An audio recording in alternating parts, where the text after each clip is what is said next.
90 200 chômeurs de plus le mois dernier, c'est le double de décembre. Vous avez fait peu d'études, mais vous cherchez un métier d'avenir avec des horaires souples et un débouché quasiment assuré. Eh bien, prenez un jeu de cartes, une mallette de jetons et devenez croupier de poker. Le succès est garanti. Il y a même une école dans le 2e arrondissement de Paris qui forme au métier.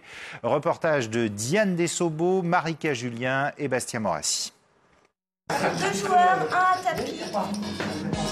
Ah, être payé pour jouer aux cartes, un rêve inaccessible, à moins peut-être d'un coup de poker. Allez, on coud ses poches et on tente la première école de croupier de France.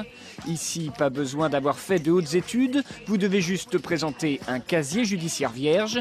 Ne pas être daltonien, c'est quand même mieux pour distinguer le pic du cœur. Et bien sûr, ne pas avoir de main gauche. Ils doivent savoir calculer très vite, ils doivent savoir lire les jeux très vite, ils doivent savoir se comporter vis-à-vis des clients. On a souvent des personnes qui arrivent avec un langage, on va dire, très basique et qui pensent qu'ils peuvent tutoyer n'importe qui en table, qui pensent qu'ils peuvent parler aux joueurs comme à des copains. Ce n'est pas le cas. Ils doivent vraiment se comporter comme des juges. En 2 ans, 400 élèves ont été formés ici, moyennant 1 500 € pour un mois de parties endiablées, de leçons studieuses. Ils ont appris tous les rudiments du métier. Et au final, 90% d'entre eux auraient trouvé du travail, record à battre en ces temps de crise.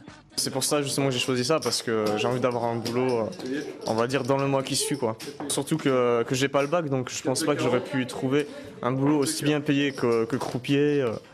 Car en plus, le salaire est plutôt alléchant, 1 900 € net environ pour un premier emploi, sans compter les heures sub jusqu'à 150 € par nuit. Un jackpot, surtout pour les filles, très recherché dans ce milieu masculin. Avant de devenir croupière, j'étais joueuse de poker et je perdais énormément. C'est pour ça d'ailleurs que j'ai fait croupière finalement pour gagner un petit peu ma vie plutôt que la perdre au poker. Et puis on est traités comme des princesses quand même. C'est pas négligeable. Ah non, ça va pas du tout. Alors, croupier, est-ce un remède anti-crise? En tout cas, ils sont de plus en plus nombreux à miser là-dessus. Tapis. Monsieur. Je ne sais pas s'il va être engagé comme croupier, celui-là.